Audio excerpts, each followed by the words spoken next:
नमस्कार दोस्तों आज के वीडियो में हम बात करेंगे कॉन्स्टिपेशन से संबंधित। क्योंकि दोस्तों कॉन्स्टिपेशन यानी कब्ज एक ऐसी बीमारी है जिसको लग जाती है शरीर में सैकड़ों बीमारियों को जन्म दे देती है। तो आज के वीडियो में दोस्तों हम आपको दो ऐसे देसी नुस्खा बताने वाले हैं जिसके प्रयोग करके आप पुरानी से पुरानी कब्ज को दूर कर सकते हैं। और इस नुस्खे के माध्यम से हम डेली कम से कम 4 से 10 पेशेंटों का इलाज करते हैं और वो लोग कब्ज से छुटकारा पाते हैं। दोस्तों ये जो भी जानकारी हम आपसे शेयर कर रहे हैं खुद के अनुभव की जानकारी है और जो नुस्खा हम आपको आज बताएंगे इसका कोई साइड इफेक्ट नहीं है। ये आपके सिर्फ आंतों को ही नहीं, लीवर को भी, किडनी को भी डिटॉक्सिफाई करने का काम करेगा। ये दोनों नुस्खे दोस्तों बहुत ही पावरफुल है। दोस्तों अगर हम कॉन्स्टिपेशन के शिकार हैं, कब्ज के शिकार हैं, तो हमारे शरीर में सैकड़ों बीमारियां होती हैं। तो दोस्तों सबसे पहले हमें ये जानने की जरूरत है एक कॉन्स्टिपेशन हो क्यों रहा है, कब्ज हो क्यों रही है, क्यों आज के समय में लगभग 99% लोग कब्ज के शिकार हैं। और दोस्तों जितने पेशेंट आते हैं, जैसे मेरे पास अगर डेली 50 पेशेंट आ रहे हैं, उनमें से 48 पेशेंट तो कब्ज के शिकार हैं। किसी का खुल के पेट नहीं साफ हो रहा है, किसी को गैस है, किसी को कब्ज है, किसी को एसिडिटी है, किसी को खाली पेट जलन हो रही है। ये सारी समस्याएं लेके आते हैं और इन सारी समस्याओं की जड़ है आपके आंतों में कचरा जमा होना यानी कब्ज। तो दोस्तों कब्ज होती क्यों है? दोस्तों कब्ज होने का एक कारण नहीं है, कब्ज होने के कई कारण हैं। उनमें से पहला है गलत खान पान, गलत दिनचर्या, गलत लाइफ स्टाइल। तो दोस्तों इसे आपको सबसे पहले सुधारना होगा। दूसरा है जैसे आप कम पानी पी रहे हैं या फाइबर वाली चीजें कम ले रहे हैं, ये भी एक कारण है। अगला जो कारण है, अगर आप बैठने वाला कोई काम कर रहे हैं, आपका शरीर का मूवमेंट कम हो रहा है, ना तो आप योगा कर रहे हैं ना एक्सरसाइज कर रहे हैं, तो भी कारण के कब्ज होती है। लेकिन जो सबसे बड़ा कारण है वो है फाइबर की चीज़ों का न खाना, फाइबर वाली चीज़ें का नाम मात्र का खाना। और दूसरा जो सबसे बड़ा कारण है जो गलत समय पे आप खाना खाते हैं। तो दोस्तों चलिए जानते हैं आपको क्या क्या करना है। सबसे पहले दोस्तों अगर आप कब्ज को दूर करना चाहते हैं तो घर से बाहर की बनी हुई जितनी चीज़ें उन्हें सबको छोड़ दीजिए, चाहे वो छोटी चीज़ हो चाहे वो बड़ी चीज़ हो। बाहर के तले भुनी चीज़ें, junk food, fast food, cold drink, soft drink, ये सारी चीज़ें कब्ज को बढ़ाती हैं। इन्हें खाना आपको बंद करना होगा। इसके अलावा मिठाइयाँ, मोमोज, ये सारी चीज़ें आपको बंद करना है। तो आप कहेंगे फिर खाना क्या है? उसके पहले दिनचर्या जान लीजिए। दूसरा काम आपको क्या करना है, रात का खाना आपको सूर्य डूबने के पहले खाना है। अगर आप कब्ज को दूर करना चाहते हैं, रात का खाना सूर्य डूबने के पहले खाना है और अगले दिन का खाना सूर्योदय के 2 घंटे के बाद खाना है। तो यहाँ बीच में 15 से 16 घंटे का जो समय मिल रहा है, इस 15 से 16 घंटे के समय में आपके शरीर के जो आर्गन है, अंदर के आर्गन, वो अपने आप को रिपेयर करते हैं। आपका शरीर अपने आप को डिटॉक्सिफाई करता है। तो दोस्तों रात का खाना सूर्य डूबने के 1 घंटे पहले खाना है। सूर्य डूबने के बाद खाने के नाम पे कुछ भी नहीं खाना है। पीने के तौर पे सिर्फ हम पानी पी सकते हैं, दूध भी नहीं पी सकते हैं, सिर्फ और सिर्फ दोस्तों सूर्य डूबने के बाद हम पानी पी सकते हैं, ये करना है। इसके साथ साथ खाने को हमेशा जमीन पे बैठ के चबा चबा के खाइए, कोई जल्दबाजी नहीं है। खाना खाने के 1 घंटे पहले आप पानी पी सकते हैं। अगर खाना खाते समय पानी पीने की ज़रूरत है तो ठंडा पानी मत पीजिए, गुनगुना पानी पीजिए, 1-2 घूंट, बस, इससे ज़्यादा नहीं। अगर आप खाने को 32 बार चबा चबा के खाएंगे तो खाना खाते समय पानी पीने की ज़रूरत नहीं पड़ेगी। खाना खाने के 1.5 घंटे के बाद पानी पीजिए। क्योंकि दोस्तों जब आप खाने को 32 बार चबाते हैं तो आपके मुंह से एक लार निकलती है, सलाइवा निकलती है। यही लार आपके खाने को पचाने का काम करती है। यह एक प्रकार का पाचक रस होता है, एक प्रकार की एंजाइम होती है। तो इसलिए हमेशा खाने को चबा चबा के खाना चाहिए, ये दूसरा काम करना है। और तीसरा काम आपका जो खाना होगा, डेली की जो डाइट होगी, उसमें 70% नेचुरल चीज़ें होंगी।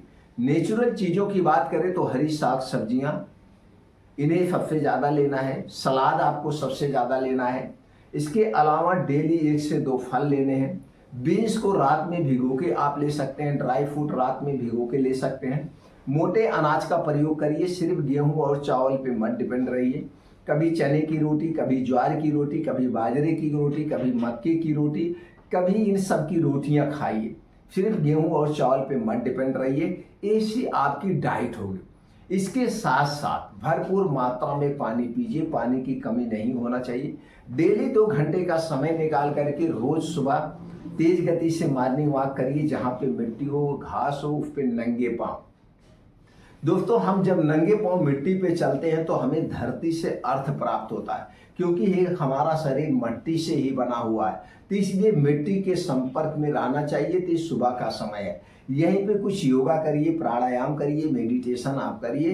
ये सारी चीज़ें 2 घंटे डेली करिए। इससे शरीर का मूवमेंट बढ़ता है, शरीर में ब्लड सर्कुलेशन सही से होता है। इसके साथ साथ ये 2 नुस्खा अपनाना है। पहला नुस्खा दोस्तों जो मैं बताने जा रहा हूँ उसका अब सीजन है, और जो भी नुस्खे हमें आजमाने चाहिए सीजन वाइज आजमाने चाहिए तो सबसे बेटर है।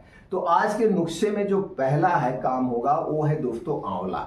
आपको आंवले की जरूरत है, और आंवले का सीजन चल रहा है। आंवला हमारे लिए दोस्तों बहुत ही फायदेमंद है। आंवला एक प्रकार का हमारे शरीर का सुरक्षा कवच है। दूसरी चीज की जरूरत अदरक की पड़ेगी। तो अदरक और आंवला, इन्हीं 2 चीजों का प्रयोग करना है। कैसे करना है चलिए जानते हैं। दोस्तों, आप 2 गिलास पानी लीजिए, इसे गैस पे चढ़ा दीजिए। अब इसी में 1 इंच का अदरक का टुकड़ा खून करके उसी पानी में डाल दीजिए। अब उस पानी को खूब उबालिए। पानी जब उबलते उबलते दोस्तों 2 गिलास पानी जब 1 गिलास पानी बचे, या 2 कप पानी जब 1 कप बचे, जितना पानी आप डालें उसका आधा जला दीजिए स्लो आंच पे।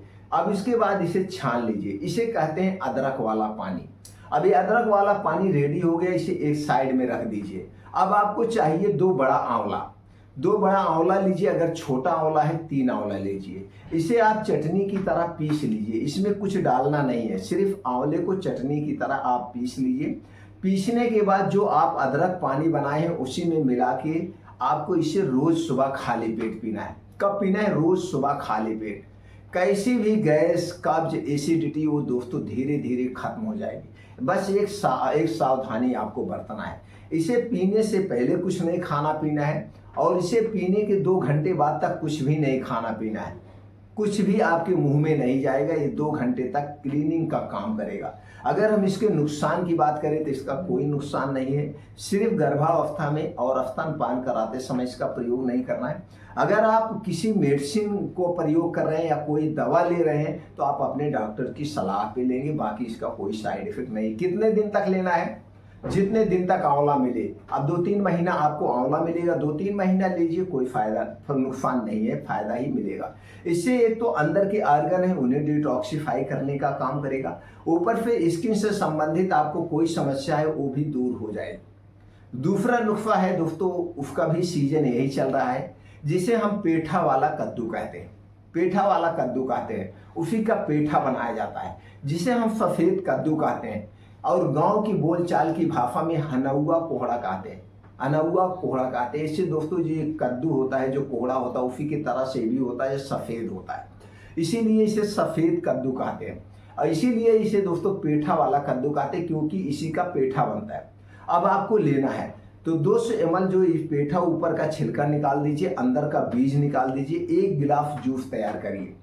दोस्तों 1 गिलास जूस रोज सुबह खाली पेट पीना है। कब पीना है? रोज सुबह खाली पेट। एक सावधानी आपको बरतना है, वही सावधानी इसमें भी है। इस जूस को पीने से पहले कुछ नहीं खाना पीना है, और इस जूस को पीने के 3 से 4 घंटे बाद तक कुछ नहीं खाएंगे पिएंगे।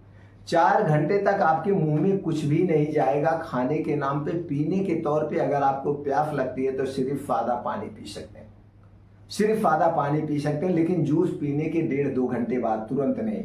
इस जूस को 1 गिलास रोज पीजिए। कितना दिन तक? 21 दिन तक। 21 दिन तक आप पीजिए, आपकी गैस, कब्ज, एसिडिटी दूर होगी, ब्लड प्रेशर भी नॉर्मल होगा और कब्ज के कारण जितनी बीमारियां होती हैं वो सारी बीमारियां धीरे धीरे ठीक हो लगेंगी। ये दोनों नुस्खे दोस्तों पूर्ण रूप से सेफ हैं और हम अपने हर एक मरीज को बताते हैं जो कॉन्स्टिपेशन से परेशान है और उससे वो ठीक होते हैं, इससे कोई नुकसान उनको नहीं होता है। दोस्तों स्वास्थ्य से संबंधित जानकारी लेने के लिए, देसी नुस्खों के बारे में जानने के लिए, आयुर्वेदिक दवाओं के बारे में जानने के लिए, हमसे जुड़ने के लिए चैनल को आप सब्सक्राइब कर सकते हैं। बेल आइकॉन का बटन ऑन कर दीजिए। हफ्ते में 2 वीडियो हम अपलोड करते हैं जिससे उसकी जानकारी आपको मिले। दोस्तों अगर आप हमारी जानकारी से पूर्ण रूप से संतुष्ट हैं तो इस वीडियो को ज़्यादा से ज़्यादा लोगों तक शेयर करिए जिससे सब लोग स्वस्थ रहें, निरोग रहें। दोस्तों फिर मिलते हैं अगले वीडियो में।